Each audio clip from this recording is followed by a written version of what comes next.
Sánchez Chopa, bienvenido. ¿Cómo estás? Hola, buen día, bienvenido. Muy bien, varios temas para estar tratando en el día de hoy, compartiendo el desayuno. Gracias por acompañarnos.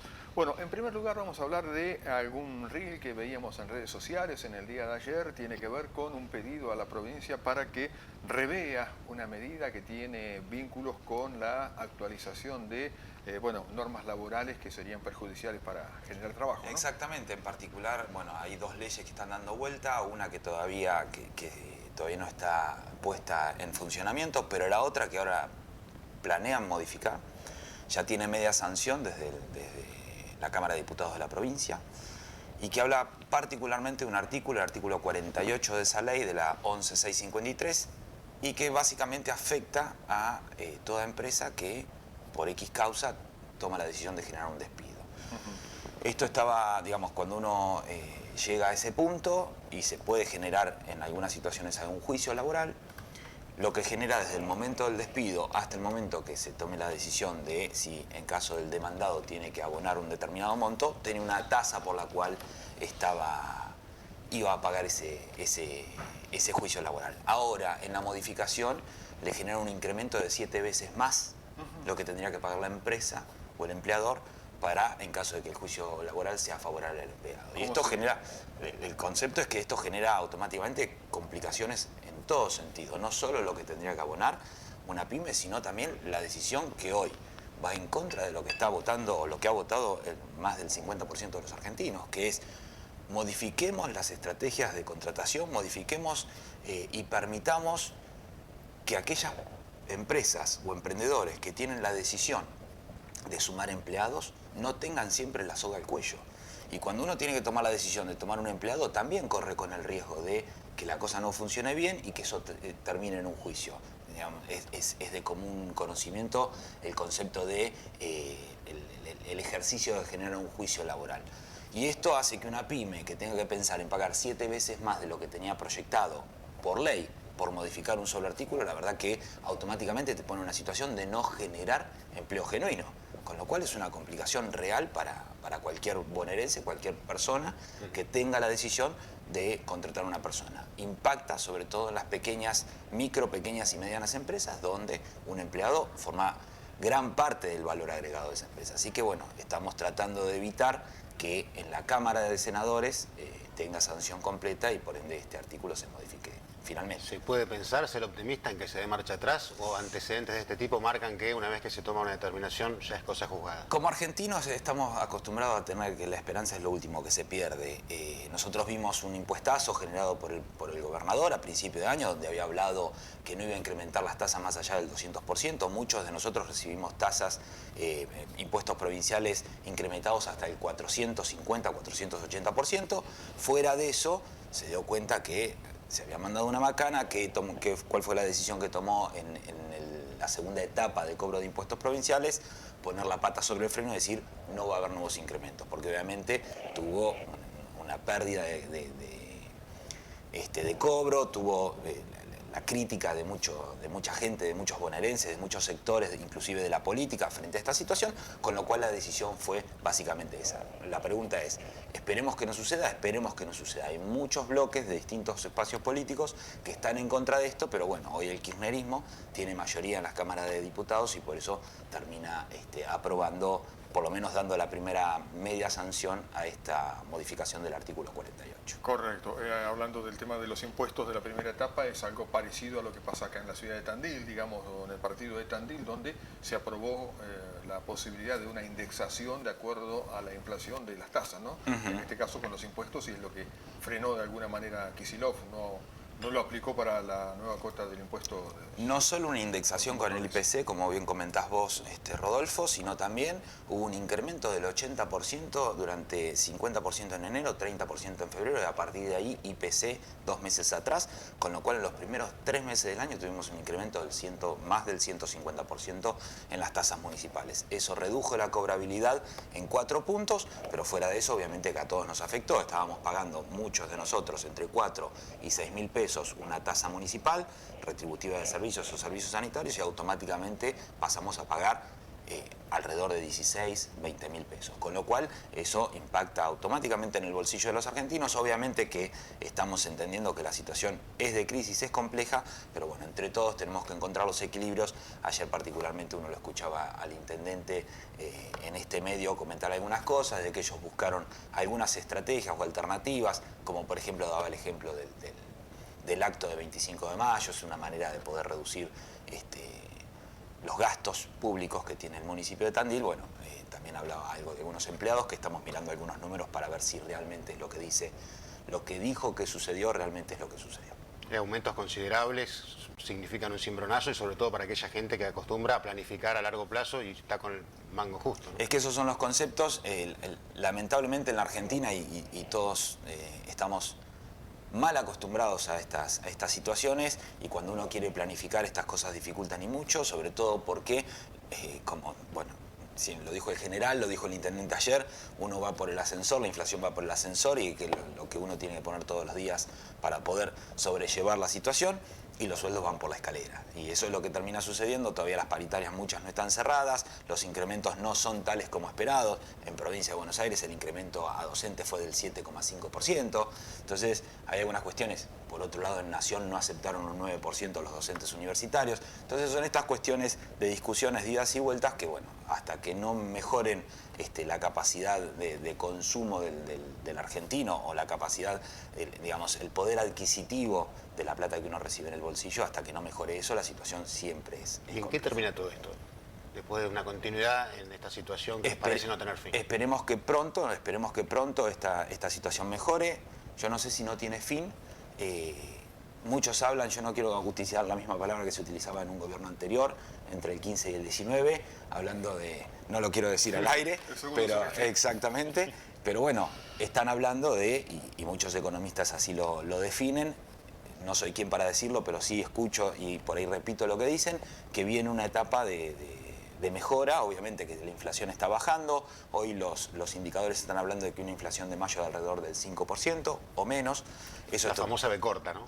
Esperemos que sea B corta lo antes posible, y que no sea como muchos hacen referencia a lo que sería la pipa de una zapatilla de marca, que tiene una mayor lentitud en ese crecimiento. Pero bueno, lo importante es, como todo, si crecemos muy rápido también, los golpes, cuando vos llegas arriba muy rápido, los golpes son más fuertes. Cuando uno hace unos buenos cimientos y tiene una estructura mucho mejor armada, te permite tener un crecimiento sostenido a lo largo del tiempo, y que no sea, como suele ser en la Argentina, a modo de serrucho, ¿no? Donde vamos para arriba, vamos para abajo. De hecho, se habló de la W en su momento. Bueno, como algo. Exactamente. Lamentablemente estamos acostumbrados a eso. El tema es que estamos tan abajo que todo crecimiento va a ser bastante pronunciado. Es, digamos, tan profundo es la parte positiva que uno le puede dar a estas situaciones, que la verdad que no son sencillas de llevar. Lo bueno es que hay un presidente que dijo, hay que ajustar, lo está llevando adelante. Tiene el costo político, no tuvo reparo en tenerlo. Muchas veces los políticos toman la decisión de no tener el costo político y buscan alternativas para que no les duela tanto. Milei tiene otra posición, y en ese sentido entiendo que está dando buenos resultados. ¿Crees que hay gente arrepentida de la que lo votó y por ahí no lo reconoce todavía? Es como todo, gente arrepentida cuando han votado a Alberto, después de darse cuenta del desastre que hizo en el gobierno durante 4 años, y obviamente estas cosas suceden muchas veces, sobre todo los seres humanos en general, pero los argentinos también somos muy, sanguíneos, y vemos constantemente, no, me equivoqué en esto, después cuando lo analizás lo ves de otra manera. En el corto plazo ves una cosa, en el mediano otra, y a largo plazo, como siempre, hasta que no crucemos el Rubicón no vamos a ver dónde estamos parados. Claro, lo lamentable es que en el presente vemos salarios de gente que está en blanco por abajo de la línea de la pobreza. O hasta de la indigencia en algunos casos. Y eso es inclusive peor. Convengamos que no creo que esto suceda por 5 o 6 meses de un solo gobierno, ¿no? La Argentina viene así desde hace muchísimos años. No hay generación de empleo genuino. Cuando hablamos de empleo genuino hablamos del sector privado desde hace muchísimos años. El incremento que hubo fue de empleo público. El empleado público, en el buen sentido, que no se malinterprete, pero es un gasto para la sociedad, ¿sí? Entonces, estamos mal porque venimos mal desde hace muchos años. Claro, te discernir entre si es cuánto de lo actual y cuánto de arrastre, ¿no? Y va a ser la discusión eterna. Esa va a ser la discusión eterna, porque si yo hubiera hecho, o si hubieras dejado que, bueno, el what if, hoy la verdad que deja mucho para pensar. Muy bien, estamos conversando aquí con el doctor Federico Sánchez Chopa, concejal de Acción Tandilense, La Libertad Avanza. El tema original con el cual lo habíamos convocado tiene que ver justamente con el tratamiento de residuos de poda. Surgió justamente esto otro en las últimas horas, algunas declaraciones que había realizado vinculadas con el tema de la legislación laboral. Bueno, el tema del tratamiento de la poda, ¿por dónde pasa la propuesta? ¿Qué es lo que se pone en marcha? Perfecto. Al ser presidente de la Comisión de Producción, Trabajo y Medio Ambiente, también formo parte del Consejo de Arbolado Público, presido ese consejo y particularmente época de poda, nosotros lo que tratamos de hacer es decirles a los vecinos de Tandil qué alternativas tienen para estos residuos de poda que muchas veces cuando poda genera mucho volumen. Y tenemos que pensar que para Tandil llevar ese volumen de residuo de poda al relleno sanitario es un costo. ¿Por qué? Porque hay una empresa que interviene en esto y que cobra por kilo que se entierra en el relleno sanitario. Y esto es un producto como materia orgánica y que puede tener otros fines, con lo cual desde el año pasado se desarrolló en el municipio de Tandil una estrategia y sobre todo hoy hay una estructura previa al relleno sanitario ubicada sobre el viejo relleno sanitario. En el camino de acceso al relleno sanitario nuevo, uno hacia el final de ese camino a mano derecha va a encontrar este lugar para depositar estos residuos de poda. El otro día hablando con el director de ambiente del municipio, Héctor Creparula, lo que él me comentaba que se reciben alrededor entre 8 y 9 toneladas diarias de residuos de poda, sobre todo en esta época. Del 20% proviene del Ejecutivo, es decir, del municipio per se, que interviene en procesos de poda en árboles que están en el ámbito público, pero el 80% restante viene del sector privado. Entonces, qué mejor que recordarle al vecino de Tandil las posibilidades que tiene con estos residuos de poda, que es llevarlos ahí y a partir de ahí el municipio obtiene un montón de materia prima que se puede utilizar para otros fines, pensando en varias cuestiones. Por un lado, la cuestión ambiental. Por otro lado, la cuestión de es incordioso tener que enterrar un montón de volumen, sobre todo el residuo de poda que genera dificultad al momento de enterrarlo y sobre todo porque tenemos que pensar que es un recurso que se puede utilizar con otro fin.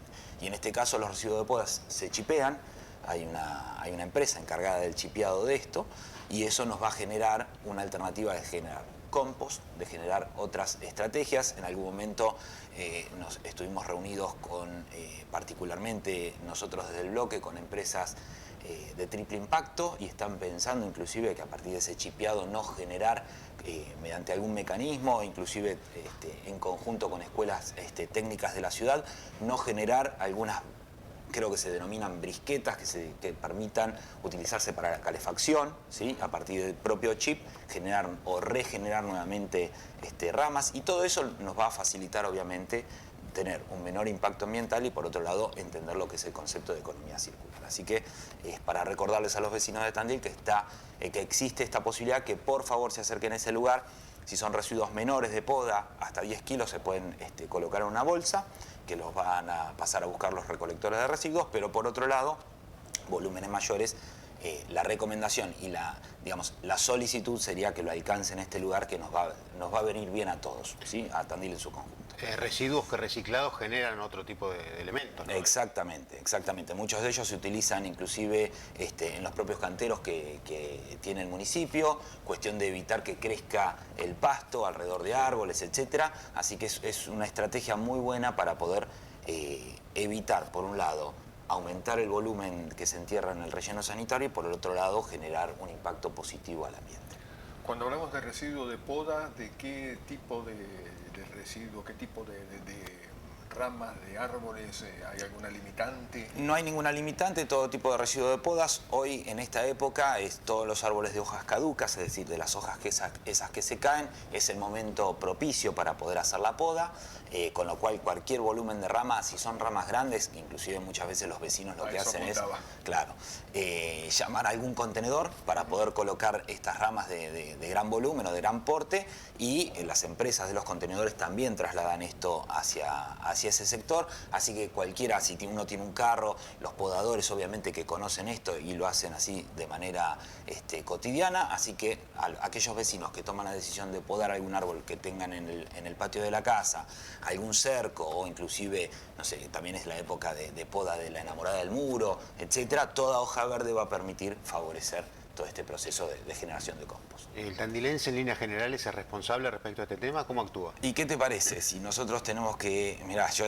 a veces hablo con muchos vecinos y lo que me dicen es, estoy casi cansado de juntar botellitas de plástico en mi casa, separarla del telgopor, tengo otra bolsa llena de vidrios, etcétera, y lo vamos acumulando hasta que en algún momento ya el volumen nos supera y tomamos la decisión de ir a los puntos limpios. ¿Qué mejor que tener recolección diferenciada? Hay muchas ciudades que lo hacen, pero bueno, Tandil todavía no ha tomado la decisión, el intendente en ese sentido no ha tomado la decisión. Favorecería muchísimo al vecino, favorecería muchísimo al ambiente, pero bueno, hoy por hoy lo que tenemos en Tandil son los puntos limpios y hay muchísima gente que lo que hace, vos vas a un punto limpio y todos los días cae gente con residuos reciclables o reutilizables y que los va acumulando en su casa durante X cantidad de tiempo hasta que puede o toma la decisión de acercarse a estos puntos. Así que entendemos que Tandil es una ciudad ocupada por su ambiente, preocupada por su ambiente, los vecinos en este sentido, pero bueno, esperemos que el día de mañana podamos tener esta recolección diferenciada que para nosotros es muy importante. La ordenanza lo que indica es que hasta 10 kilos se pueden retirar en una bolsa y esa bolsa debería ser recolectada por los recolectores, valga la redundancia. Bien. Nosotros somos parqueros, pero no reciben ramas largas en ese lugar. Bueno, déjenme hacer la averiguación pertinente, después les paso la información en este sentido. Cuando hablan de ramas largas estaría bueno tener un poquito más de definición. Después me escriben a mi teléfono y si tenemos esa información haré las consultas pertinentes. Y otro comentario. Hola, buenos días, ¿cómo están? Con respecto a lo que dice el punto limpio, yo separo los reciclables, pero ¿qué pasa? Tengo que llevarlo al punto limpio y yo mismo poner en cada sector, a veces que voy con la bolsa de artículos y tengo que separar. De un lado bidón en plástico, lo que es bolsita en papel, y a veces uno lleva y no tiene tiempo de hacer esas cosas. Es cierto, es lo que planteábamos. Tandil está muy preocupada y ocupada, los vecinos, por el tema del reciclaje, pero bueno, también estas situaciones a veces dificultan y llega un momento de decir, bueno, me toma tanto tiempo que en alguna ocasión puede suceder que termina yendo a la bolsa del no reciclable y al relleno sanitario, con lo cual tendríamos que estar pensando en una nueva estrategia. Esto de lo que es la recolección diferenciada es importantísimo. Nosotros lo venimos solicitando, lo venimos poniendo como eje de campaña para nuestra elección. Llegado el momento lo discutiremos nuevamente, pero nos parece que es el camino que hay que seguir para lograr mejorar el ambiente en Tandil.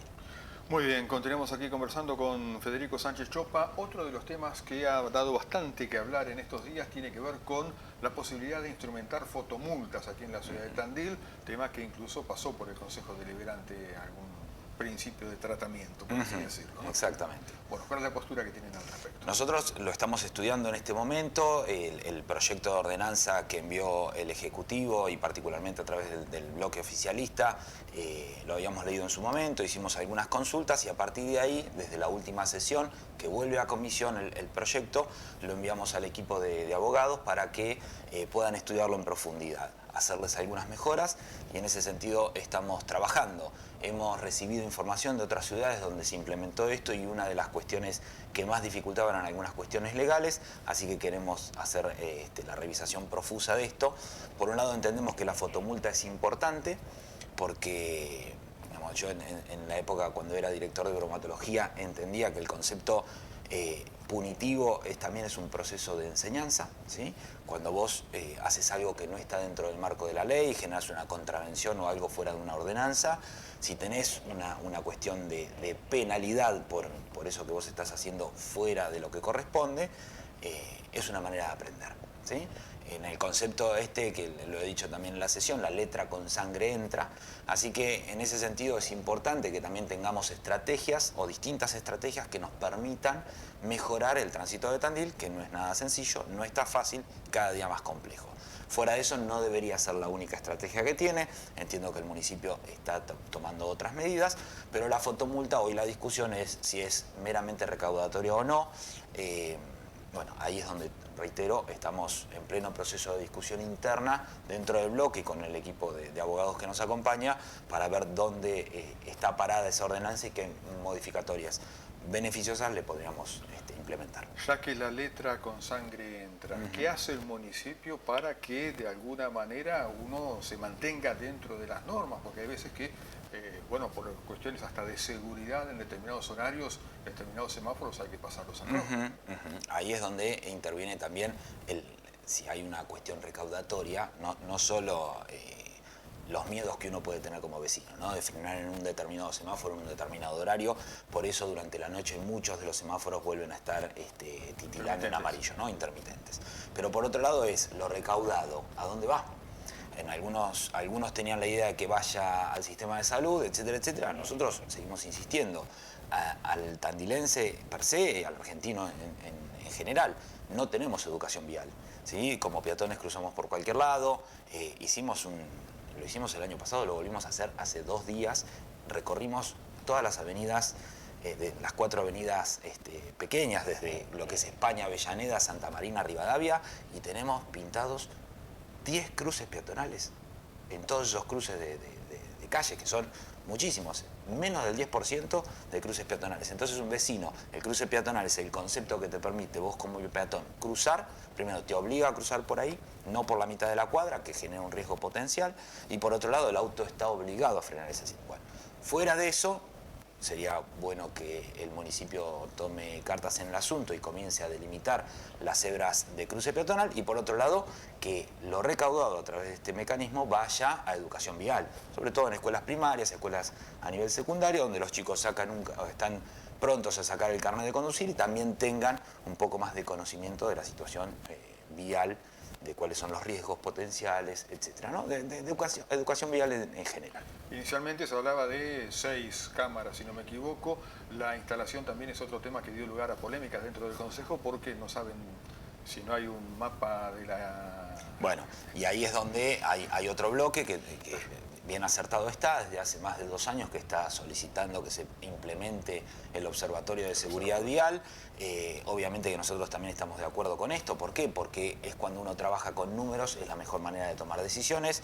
Si uno lo hace chupándose el dedo y sacando el dedo al viento, a ciegas, en ese sentido no sabe dónde va a terminar. Con lo cual, el Observatorio de Seguridad Vial, la implementación de este observatorio es totalmente importante, necesario, y esperemos que pronto tomen la decisión de hacerlo, y obviamente entendiendo que ese bloque va a acompañar luego de tener datos crudos, reales, que permitan saber dónde ubicar estas cámaras, porque uno tiene mayor siniestralidad en determinadas zonas, ¿no? ¿Sos partidario de que se avise dónde van a estar las cámaras, o decís como motociclista o automovilista, yo en todo momento tengo que ir cumpliendo las normas? Es por ley, se avisa por ley porque es una obligación de la ley provincial. Entiendo que debería ir por el otro lado. No tendría que... Ya esto es una visión, decir, por el otro lado, una visión quiera, personal, ¿no? Claro. Esto ya es Sánchez Chopa. Te subís al auto, te tenés que poner el cinturón de seguridad, vas a andar en moto, te tenés que poner el casco. Si la velocidad máxima de 60 km/h es eso, no usar el teléfono, poner el guiñe, dejar pasar al peatón. Son las normas de tránsito mínimas que deberíamos. Entonces no debería existir la fotomulta o la cámara para ver si me enganchan haciendo una infracción o una contravención. No deberías tomar alcohol cuando vas a manejar. Bueno, hay un montón de cuestiones que tendríamos que tenerlas como buenos ciudadanos. Siempre yo utilizo 2 palabras que son para mí esenciales, que es compromiso social, ¿sí?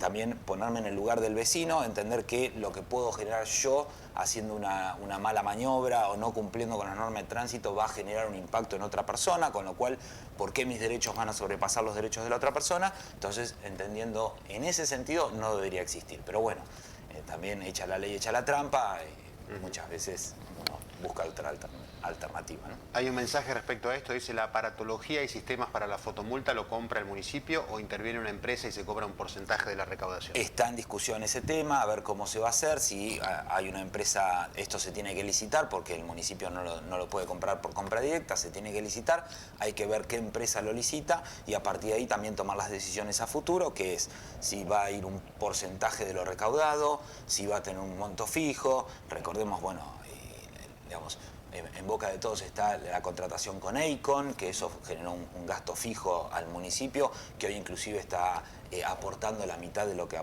hubiera aportado en su momento, porque ya pasamos de la suma en el colectivo a la sube. Entonces hay algunas cuestiones que tenemos que discutir en profundidad para ver cómo cuáles son las decisiones a tomar. Muy bien, el último tema cortito, le pedimos su opinión sobre el tema rendición de cuentas que, bueno, se trató la semana pasada, hoy hace una semana allí en el Consejo Deliberante. Exactamente, perdón porque a veces me extiendo en la locución. Sí, estamos jugando con el tiempo. Sí, la rendición de cuentas es una etapa muy importante donde el Ejecutivo define o indica en qué gastó el dinero que todos los ciudadanos de Tandil y todos a través de la coparticipación la provincia le envía al municipio. A partir de ahí, yo lo que dije, y por ahí también lo reafirmamos al aire, lo que se ve en la rendición de cuentas, que es un municipio prolijo, pero bueno, hay algunos números que obviamente nosotros no nos correspondía abiertamente tomar una decisión, porque nosotros no formamos parte de la decisión del presupuesto 2023, no formamos parte del Consejo Deliberante, sí lo vamos a hacer en la rendición de cuentas del 2024, el año que viene, donde había algunos números que a nosotros nos hubiera gustado que se utilicen por completo, como por ejemplo siempre sucede todos los años el fondo educativo. El fondo educativo quedó con un superávit que uno dice, che, después tenemos los chicos sentados haciendo una sentada en la escuela técnica número 2 porque no tienen el gas y tuvimos un superávit de 180 millones. Entonces, a partir de ahí discutiremos obviamente los números de cara a lo que se viene en la rendición de cuentas del año que viene. Bien, antes de despedirlo, un mensaje más, volviendo al tema de la poda. Buenos días, ¿me pueden decir dónde me dirijo para pedir una poda para 3 pinos que tienen 30 metros de altura? Y el dueño no le importa, con los fuertes vientos de acá me rompe la mitad de la casa. Muchas gracias, dice Graciela. Perfecto. Cualquier árbol público que esté en el ámbito público, lo que tiene que dirigirse es en la página web del municipio. Ahí van a encontrar un bot, un muñequito que se llama Tavi. Ahí ponen árbol y automáticamente le despliega un montón de opciones para elegir, y una de ellas está relacionada a la poda de estos árboles. Si es en un ámbito privado, es decir, si es el pino de la casa que está en el patio de la casa de un vecino, ahí la cuestión ya deja de ser pública, ya deja de intervenir el municipio. Hay otras alternativas, uno se puede acercar a la Defensoría del Pueblo o también se podría acercar al área de mediación del municipio, que está ubicado en la vieja casa del gerente del banco hipotecario, ahí sobre la calle Chacabuco. Ahí está la oficina de mediación, que lo que intervienen es entre los dos vecinos para encontrar la solución y tratar de evitar problemas a futuro.